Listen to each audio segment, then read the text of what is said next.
नमस्कार दोस्तों। उम्मीद है आप सब अच्छे होंगे और आपके दिवाली का त्यौहार भी आपने अच्छे से सेलिब्रेट किया होगा। और हम भगवान से यही प्रार्थना करते हैं कि जिन भी भाई और बहनों की जॉब नहीं लगी है, नेक्स्ट दिवाली तक उनकी जॉब लग जाए, उनकी ज्वाइनिंग हो जाए, ताकि वो भी अपनी फैमिली के साथ अच्छे से सेलिब्रेट कर सकें, अपने यार दोस्तों के साथ मिठाई बांट सकें, अपना कुछ कंट्रीब्यूशन दें। तो दोस्तों, काफ़ी सारे दोस्तों के सवाल आ रहे हैं कि प्रमोशन दिल्ली पुलिस में कैसे होता है, उस पर एक वीडियो बनाइए। तो आज की वीडियो में हम बात करेंगे दिल्ली पुलिस में जो प्रमोशन होते हैं उसके रिगार्डिंग। तो दोस्तों, हम स्टार्टिंग करेंगे कांस्टेबल लेवल से, यानी कि जैसे कि आपको पता होगा अभी 15 दिसंबर को रिज़ल्ट आएगा दिल्ली पुलिस मेल और फीमेल एग्जीक्यूटिव का। उसके बाद जैसे उनका रिज़ल्ट आएगा, रिज़ल्ट के बाद उनका मेडिकल होगा, मेडिकल के बाद उनकी ज्वाइनिंग वगैरह होगी। तो ट्रेनिंग के बाद जो वो ज्वाइन कर लेंगे, उसके बाद वो प्रमोशन के लिए किस किस पोस्ट के लिए अप्लाई कर सकते हैं। तो जो पहला प्रमोशन होता है दोस्तों, वो होता है अगर आप कांस्टेबल भर्ती होते हैं तो पहला प्रमोशन होता है हेड कांस्टेबल का। उसके बाद आप एएसआई बनते हैं, एएसआई के बाद सब इंस्पेक्टर, और एसआई के बाद आप बनते हैं इंस्पेक्टर, और इंस्पेक्टर के बाद बनते हैं आप एसीपी। तो स्टार्टिंग करते हैं कांस्टेबल से हेड कांस्टेबल बनने के क्या क्या प्रोसीजर होते हैं। तो दोस्तों, अगर नॉर्मल रूटीन की बात की जाए तो लगभग आपको 15 से 16 साल लग जाते हैं कांस्टेबल से हेड कांस्टेबल बनने में। बट इन चीज़ों को छोड़कर अगर आप तैयारी करते हैं और जब आपको दिल्ली पुलिस के अंदर 5 साल हो जाते हैं तो एक फॉर्म निकलता है B1 का, जिसके थ्रू आप कांस्टेबल से हेड कांस्टेबल बन जाते हैं, जिसके लिए आपको 2 एग्ज़ाम देने पड़ते हैं। एक तो आपका रिटर्न होगा और रिटर्न के अलावा फिज़िकल होता है। फिज़िकल तो जो नॉर्मल होता है वैसे ही होता है, उसके अंदर टाइमिंग थोड़ी बढ़ जाती है आपकी। वहीं रिटर्न जो होता है, रिटर्न के अंदर आपकी आती हैं आईपीसी की धाराएं, जो भी धाराएं और जो भी दिल्ली पुलिस का काम होता है उससे रिलेटेड चीज़ें आती हैं। वो अगर एग्ज़ाम क्लियर कर लेते हैं तो आप जल्दी 5 साल के बाद ही हेड कांस्टेबल बन जाते हैं। और दोस्तों, इसके अलावा हेड कांस्टेबल बनने का दूसरा तरीका है कि आप जैसे ही हेड कांस्टेबल AWO या HCM मिनिस्ट्रियल की वैकेंसी निकलती है, आप उसमें अप्लाई कर सकते हैं डिपार्टमेंटली। बट उसमें ये हो जाएगा, आप एग्जीक्यूटिव पोस्ट से लेके आप जब कांस्टेबल भर्ती होते हो तो आप एज ए एग्जीक्यूटिव ऑफिसर भर्ती होते हैं। बट जब आप इसके अंदर आ जाएंगे AWO TPO या फिर HCM के अंदर, तो इसके अंदर आपकी हो जाएगी डेस्क जॉब, कम्युनिकेशन यूनिट के अंदर आ जाएंगे आप। तो आपकी डेस्क जॉब होगी, इसके थ्रू फिर आप वापस नहीं जा सकते उसके अंदर, एग्जीक्यूटिव के अंदर। इसका ये तरीका होता है। दोस्तों, तीसरा तरीका होता है आप कांस्टेबल से सीधा सब इंस्पेक्टर बन सकते हैं, और वो उसका प्रोसीजर आपको पता होगा। SSC हर साल वैकेंसी निकलती है CPO की, SSC CPO, उसके थ्रू आप कांस्टेबल से direct Delhi police sub inspector बन सकते हैं, और जो कि काफ़ी लोग बनते भी हैं। एज ए कांस्टेबल भर्ती होने के बाद तैयारी करते हैं और फिर वो सब इंस्पेक्टर बनते हैं। दोस्तों, ध्यान रखें, जब आप दिल्ली पुलिस ज्वाइन करते हैं तो आपकी 3 साल की सर्विस के बाद एज ए डिपार्टमेंटल कैंडिडेट कोई भी आप दिल्ली पुलिस का एग्ज़ाम फॉर्म फिल कर सकते हैं, जैसे कि AWO TPO HCM हो गया, या फिर SSC CPO के अंदर भी आप एज ए डिपार्टमेंटल कैंडिडेट के लिए अप्लाई कर सकते हैं।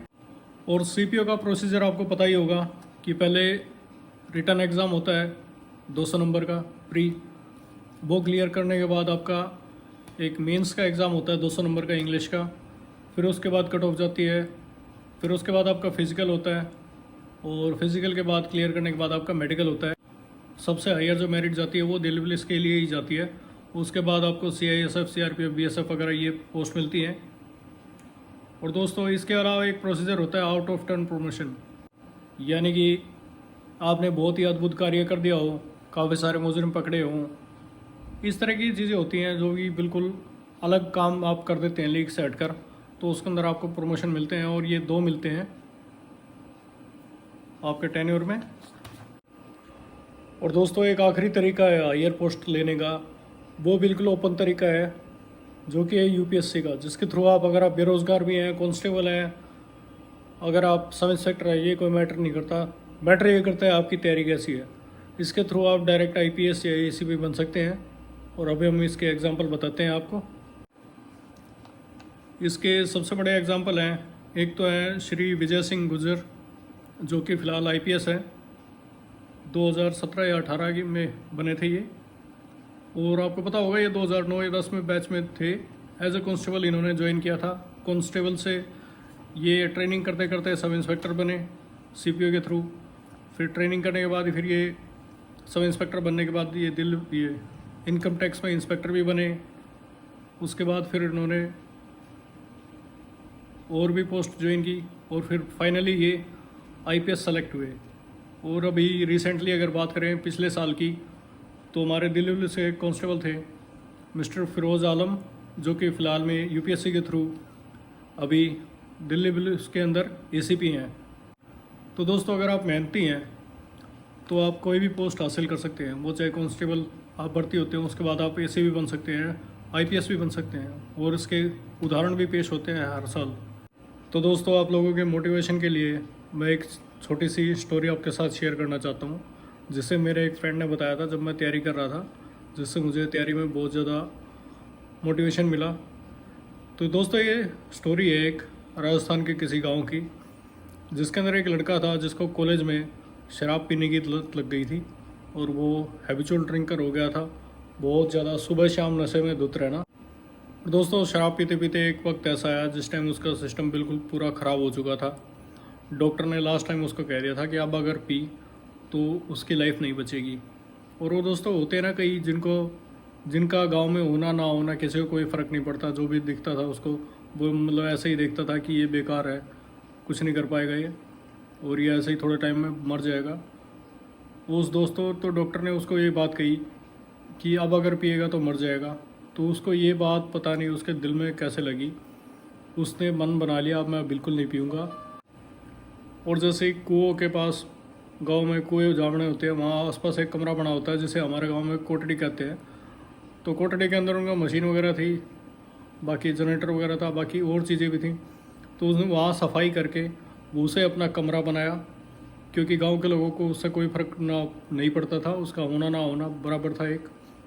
उसने अपने कोटड़ी सफाई की कोटड़ी की, और अपनी मम्मी को कहा कि मेरा खाना सुबह शाम का यहीं आएगा। उसने साफ़ सफाई करके वहाँ अपनी किताबें रखी। और दोस्तों, आप यकीन नहीं मानोगे, 1 साल उस बंदे ने इतनी मेहनत की कि वो राजस्थान एडमिनिस्ट्रेटिव सर्विस के अंदर पोस्ट ले गया, हायर पोस्ट।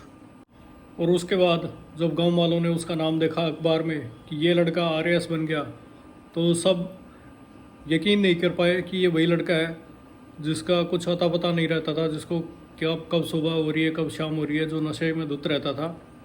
और उस दिन के बाद से वो लड़का पूरे गांव का, पूरे डिस्ट्रिक्ट के लिए, पूरे राज्य के लिए वो एक मोटिवेशन बन गया था। हर कोई उसके जैसा बनना चाहता था कि हम भी ऐसी ही मेहनत करें। तो दोस्तों, आप भी अगर किसी पोस्ट के लिए एलिजिबल है, आप वो पोस्ट डेफिनेटली हासिल कर सकते हैं, बट आपको डेडिकेशन देनी होगी, फुल डेडिकेशन। तो दोस्तों, ये छोटी सी स्टोरी थी आपके मोटिवेशन के लिए। और दोस्तों, एक चीज़ ध्यान रखें, सबकी ज़िंदगी में उतार चढ़ाव आते रहते हैं, आपके में भी आते हैं, हमारी में भी आते हैं, पर मैटर ये करता है कि आप उन कठिनाइयों से लड़ते कैसे हैं। हमेशा कठिनाइयों का डटकर मुकाबला कीजिए, और जो आपको हासिल करना है, जो भी पोस्ट आपको चाहिए, उसके लिए पूरी डेडिकेशन से तैयारी करें।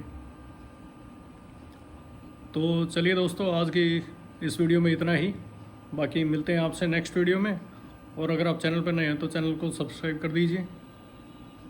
तो चलिए मिलते हैं आपसे नेक्स्ट वीडियो में, तब तक के लिए बाय बाय, जय हिंद।